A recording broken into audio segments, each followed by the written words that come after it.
Hello, my wonderful people, viewers and subscribers all over the world. Good morning, good afternoon, good evening, depending on where you are. Well, I welcome you all to this early morning broadcast. Today happens to be Friday, TGIF. Thank God it is Friday. My wonderful people, I have not much to say. We're gonna see what they happen for Niger State. Niger State. Okay, Niger State. Where we say that bandit warlord where his name be Dogogide, he don't take over that very particular state. As it stands now, this man don't they collect Egunje. What I mean by Egunje, he don't they collect a tax from all the whole families where they live for that place. Exactly what Master Nnamdi Kanu said in most of his previous videos and broadcasts, that the so-called Hausas and Fulanis will be busy looking for the Biafrans to kill, while foreigners will be busy taking over their land and their territories. And that is exactly what is happening in the northeast, northwest, and also north central, because they are busy. Imagine what do they call? Imagine the so-called Commissioner of Police in Anambra State, given the option that they are going to strike, which is a strike. Imagine that. Look at the bandit warlord who is now established his own government inside the government of the Fulani government of Nigeria, collecting taxes, collecting revenues. This is unbelievable. Yes, as time goes on, as the things begin to unfold, they have no any single right to doubt all the prophecies of Mazi Nnamdi Kanu when he was still free doing his normal things. That's exactly what is happening now. We're going to hear the headline. Okay, nobody say I don't talk too much. Breaking news. Bandit warlord Dogogide takes over more territories in Niger, in Niger State, sorry to say. Another headline we have here, this one is happening, coming from all the way Anambra State, where we say the police don't storm kidnappers hideout in Anambra and rescue kidnapped victims. In the issue of Atiku Abubakar and Bola Ahmed Tinubu's credentials that have been at what do they call it? Chicago State University, where our able so-called president claimed that he attended. But the issue of a female being the one that has attended that university is out again. And that is the issue that the U.S. court is taking decisions in Atiku's case after Chicago University confirmed female Bola Tinubu transcript. Okay, this story will be today. National Security Advisor, DSS and police unveils source of terrorism funding in Nigeria, where my wonderful people, I beg, now here we go take start this news. It's going to be a quick one, so please be rest assured that today you must surely get the full dose of the messages you are expecting to hear from this platform today. My name still remains Amandian Eze from the platform of Okute Daily Talk. Remember, like, share, comment, and do what? Subscribe. Notorious bandit terrorist warlord Dogogide has consolidated his hold on some territories as more communities in Niger State pledged their allegiance to him and his group. Okute News reported that this is barely a month after some communities in Shirolo local government area of Niger State submitted themselves to the rulership of the most dreaded bandits leader. Communities in the state had last week, Thursday, held a peace meeting with Dogogide, following which no fewer than 36 villages declared their loyalty to the Warlord group. The terrorist leader agreed for the communities to reopen 3 major markets in the area that were shut due to insecurity. According to Daily Sun, some of the villages that pledged their allegiance to the bandits leaders are Makera, Dangobe, Kudodo, Agiyewe, Zakazena, Paibere, Gamdo, Agba Ituko, Danasapa, Danasa, and Gofa, all under Iburu district. In Kusawa district, no fewer than 11 villages, namely Bomoko, Dakunda, and the rest of them, surrendered to this village. And while in Kwaki, 14 villages were among those that declared their support for Dogogide leadership. They are as follows. I could go to www.okutedailynews.com and read the following news. However, in Chukuba district, 11 villages also do what? Pledge their allegiance to the warlord. Speaking to the aforementioned platform, a source close to these communities said that 3 major markets in the area that were shut down and hitherto remained a no-go area for the people as a result of the banditry activities have been reopened on the order of the bandit warlord. And the Nigerian security advisor is busy telling us that oil theft tonight, we are losing 450,000 barrels of oil per day.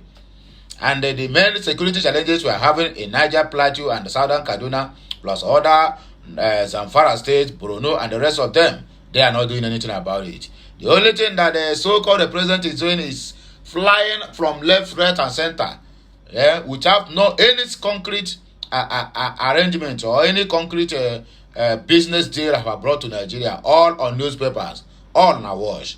He disclosed that the affected markets are the Kusasu market, Iburo market, and the Chekuba market. According to him, Dogogide also told the people that he will be in charge of all the revenue collections in the markets. And the people agreed because they have no choice, at least if that is what will make them live in peace. Where is the government of the day? The government of the day is nowhere to be found. Now the so-called vice president is in Cuba for G77. This one is just coming from G20 summit. What are the benefits of all this into the ordinary common Nigerian who asks for security and a good road and good water?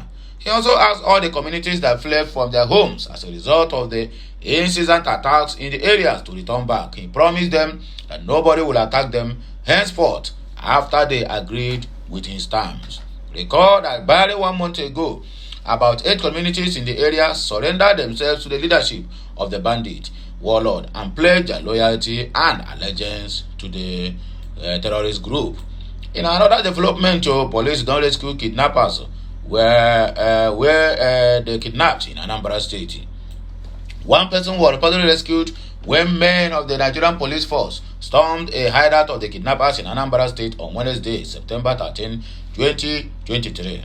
In a statement made available to the public on Thursday morning, the State Police Command spokesperson DSP Tochukwu Ikenga said the operation was carried out by the command's anti-kidnap squad in connection with local vigilantes. According to the news, he said the security operatives acted on information about the kidnappers' hideout and smashed the kidnapping gang in Nnewi North local government area of Anambra State.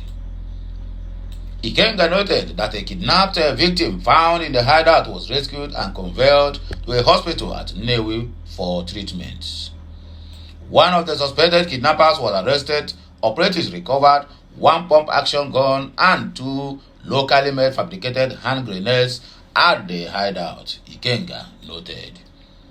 While they commended the police operatives and the local vigilante team on the collaboration that has been effective against criminal elements, the State Commissioner of Police, CP Aderemi Adeoye, asked them to sustain the onslaught until crime is reduced to the barest minimum and the people can move around in safety. Adeoye also commended the Anambra State Judiciary for being aware of its responsibility to the society. Okute News reported that the commissioner made these remarks when he was informed that a total of 34 suspects arraigned for courtism and related offenses were remanded on the order of the court. He observed that what has militated efforts to curb crime in the past was the ease with which crime suspects find their way back to society to commit more crimes, even while trials in previous ones were still ongoing. He noted that the cooperation and the command is receiving from critical stakeholders. The war against crime will be won. The Anambra State will soon become an investment destination of people's choice, according to DSP Tochukwu Ikenga. U.S. Court takes another different dimension and decisions in Atiku's case after Chicago State University confirmed what they have in their record is a female Bola Tinubu transcript, nothing like a male. And this Bolo come out to tell us that if there's a female in his credentials, that one, he consign them, say no consign them.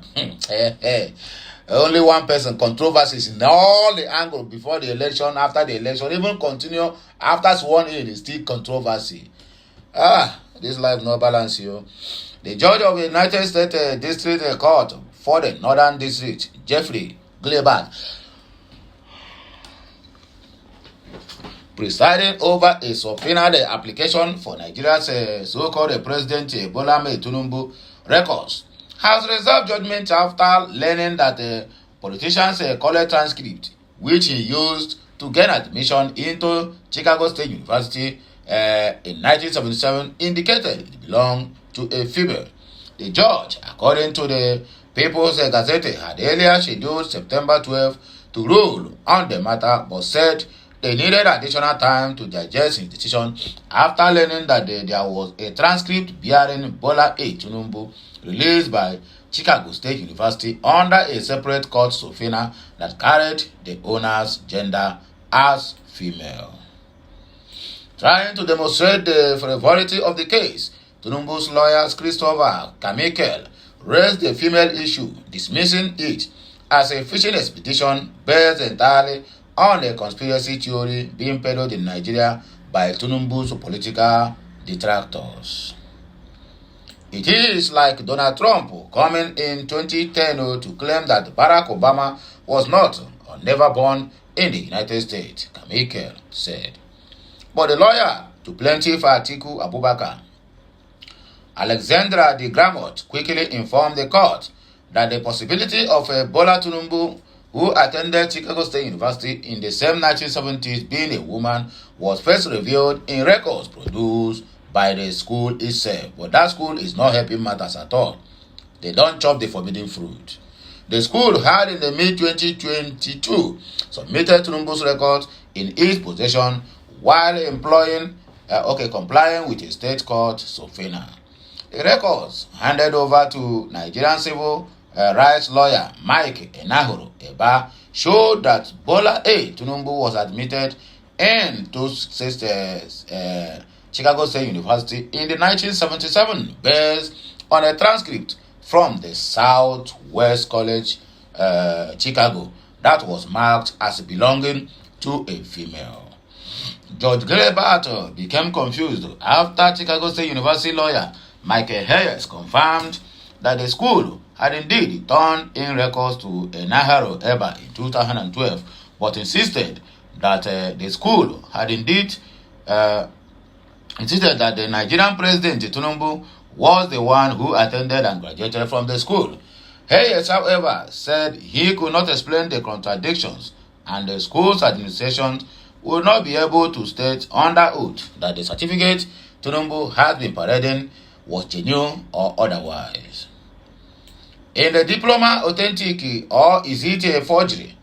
My client can't answer yes to either of those questions, Hayes said on Tinubu's certification that he submitted to be the Nigerian president. Consequently, a confused Judge Gleibert said he would need additional time to process the confusion, especially given Hayes' confirmation of the records released last year by the Chicago State University. I will have to take this matter under advisement, the judge said, adding that his court would communicate any judgment or hearing date with counsels to all parties. The judgment said additional documents or clarification about already submitted documents may be required from the both parties. National Security Advisor DSS Police unveils source of terrorism funding in Nigeria. The National Counter-Terrorism Center, Office of the National Security Advisor, the Department of the State Security Service, and the Nigerian Police Force have unveiled means of terrorism funding in the country. The National Coordinator of ONSA, Rear Admiral Yaminu Musa, retired on Wednesday, disclosed that kidnapping for ransom has become a means for terrorists to fund their activities. According to him, this means of funding terrorist activities has become rampant, and there was an urgent need to curb the menace, Okute News reports. Musa, during the anti-kidnap multi-agency fusion cell media and the communication workshop organized by ONSA in collaboration with the British High Commission, said kidnapping for ransom is also identified as one of the means of funding terrorism. Thus, carnage unleashed by kidnappers and in affiliation with terrorist groups all over the world, leading to loss and disruption of lives and properties, is a major concern. Hence, the need for collective efforts in advancing measures to check the threat. Also speaking, the spokesperson of the DSS, Peter Afunanya, said kidnapping in the country was fueled by political, economic, and ideological factors. It's one of the things that is pushing people into kidnapping, according to Peter Afunanya. Afunanya said this. Also, there is a disorientation in family values. The family, as the most important aspect of society, has broken down. Cultural values have also disappeared. Also, the spokesman of the Nigerian Police Force, Olumiyewa Adejobi, said kidnapping has dimensions.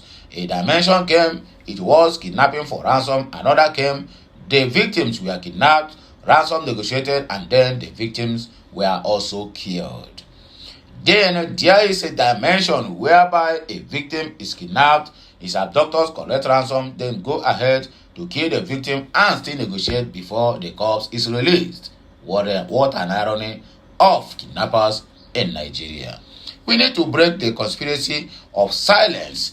We all need to talk to our people to expose them. Kidnappers hide among our people and have their hideouts in communities. Our law should be strict about all this, according to Peter Afunanya of the DSS. Well, my wonderful people, viewers and subscribers, now here I go take leave on. I beg, make on let me share this message, like, comment, and also do what subscribe to my channel. We'll right back again with another blockbuster. Keep on sharing, keep on liking, and keep on do what? Keep on doing all you're supposed to be doing to help this ministry move to the permanent site. Your own duty is to share, subscribe, like, comment, and my own duty is to do what? Is to bring the news to your doorstep, because that is what I'm good in doing. So anyway, my wonderful people, and I go see hear my voice again when I'm come back again with another blockbuster, because today, Friday, is going to be fire for fire. So let me know what you think at the comment section. If this message is okay for you, or if the message is lacking some merit, let me know. That is the only way you can make me a better person when presenting my case in the next videos. So have a nice day, my wonderful people. May the good Lord bless you as you share this message, like, comment, and also do what? And also subscribe. So that's so it's supposed to be. So make gonna do what? Make gonna continue doing what you are doing, and I will be doing my own. Have a nice day, my wonderful people, and bye for now. Que me sean.